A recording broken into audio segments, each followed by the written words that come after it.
Hello everyone, my self Rupal Shukla. और आज हम लोग बायोलॉजिकल क्लासिफिकेशन के क्वेश्चन को करने वाले हैं डिस्कस। स्पेशली इसमें किंगडम मोनरा क्वेश्चन को हम लोग पढ़ेंगे आज। तो जब एक क्वेश्चन बहुत इंपॉर्टेंट है कि bacteria belong to which kingdom, तो किंगडम मोनरा इसमें बिलोंग करते हैं बैक्टीरिया, इसमें प्रेजेंट होते हैं bacteria.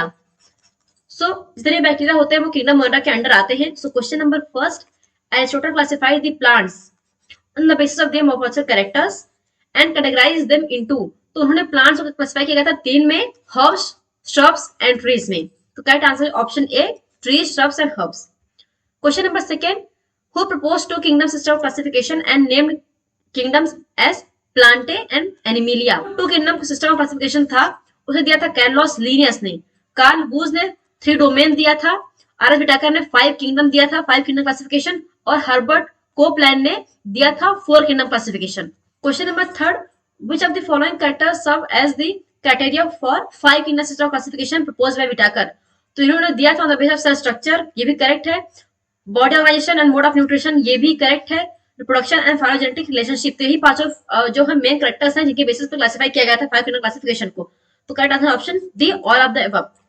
Question number 4, the 5 kingdom system of classification bye R S Whittaker जो दिए थे आर एस विटाकर ने, how many kingdom domain eukaryotes. तो इसमें अगर हम बात करें प्रोटिस्टा की, सिर्फ किंगडम मोनरा को छोड़ दे, क्योंकि किंगडम मोनरा में आता है बैक्टीरिया जो कि होते हैं प्रोकैरियोटिक। किंगडम मोनरा को छोड़ के प्रोटिस्टा, फंगाई, प्लांटे और एनिमेलिया, ये सब होते हैं यूकैरियोटिक। और सिर्फ जो किंगडम मोनरा है, किंगडम मोनरा, सिर्फ यही केल होता है प्रोकैरियोटिक। तो यहाँ पे correct answer option A, 4 kingdoms जो बिलोंग करते हैं यूकैरियोट्स को। Question number 5, in the 5 kingdom classification Chlamydomonas and Chlorella are included in. तो इनको इंक्लूड किया गया था इन प्रोटिस्टा में, किंगडम प्रोटिस्टा में। Correct answer option C. Question number 6, cyanobacteria are classified under which of the following kingdom. तो cyanobacteria को classify किया गया था in kingdom Monera. Correct answer option B. Among the following, which one is the most abundant group of microorganisms? So वो होते हैं bacteria. So correct answer option D. Question number 8, bacteria are grouped under 4 categories based on their shape. Refers to the given figure. Identify A, B, C and D. तो ये है spherical shape, तो ये हो गया कोकाई, spherical shape है, इसका shape है spherical। ये हो गया rod shape, तो ये हो गया बैसिलाई। और ये है स्पाइरल शेप, तो ये है स्पाइरिला। और ये है कॉमा शेप, तो ये है vibrio. So A cocci, B bacilli, C spiral, D vibrio. Correct answer option B. Next question, some bacteria thrive in extreme environmental conditions such as absence of oxygen, high salt concentration, high temperature and acidic pH. Archaebacteria है जो ऐसे ही extreme conditions में अपने आप को survive कर पाता है। तो correct answer option C, archaebacteria. Which of the following condition would be favoured by thermoacidophiles. So thermo means होता है hot temperature, acidophiles means sulphur spring. तो correct answer option C, hot and sulphur spring. Which of the following are found in extreme saline conditions. तो वो भी होता है Archie bacteria. जितने भी एक्सट्रीम कंडीशंस होती हैं उन समय पाया था archaebacteria. Correct answer option A. The primitive eukaryotes responsible for the production of biogas from the dung of ruminant animals includes। तो ये बायोगैस के लिए methanogens. Correct answer option B. Methanogens belongs to, तो belong करते हैं Archie bacteria को। थर्मोकोकस, मिथेनोकोकस and मिथेनोबैक्टीरिया are, तो ये सब होते हैं आर्की बैक्टीरिया टाइप होते हैं। तो बैक्टीरिया तो नहीं हो सकते और साइटोस्केलेटन में नहीं होता, ये सब होते हैं प्रोकैरियोटिक। यूकैरियोटिक हिस्टोन नहीं, ये भी नहीं होगा। और माइटोकॉन्ड्रिया, क्योंकि प्रोकैरियोट्स के केस में कोई भी सेलुलर ऑर्गेनेल्स प्रेजेंट नहीं होती हैं, तो ये भी नहीं हो सकता। Correct answer option C, archaebacteria with negatively supercoiled DNA as eukaryotes but lack histones. तो correct answer option C.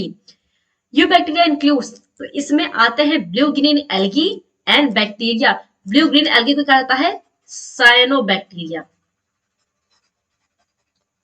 Question number 16, pigment containing membranous extensions in some cyanobacteria are. तो वो होते हैं chromatophores. Correct answer option D.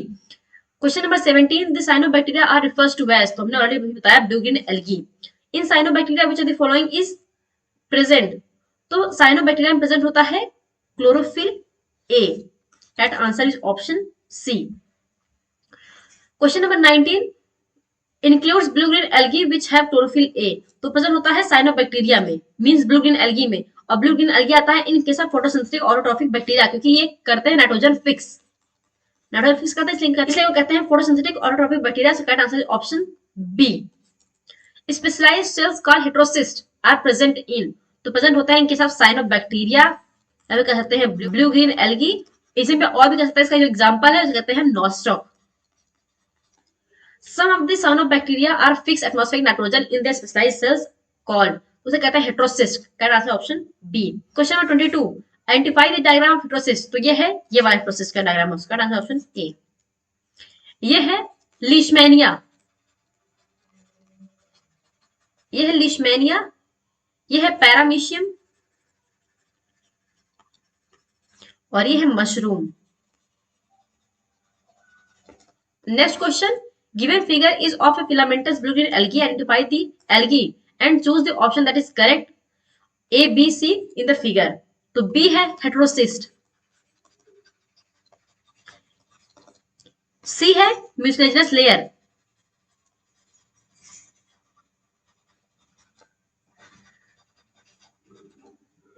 और यहाँ पे A है nostoc.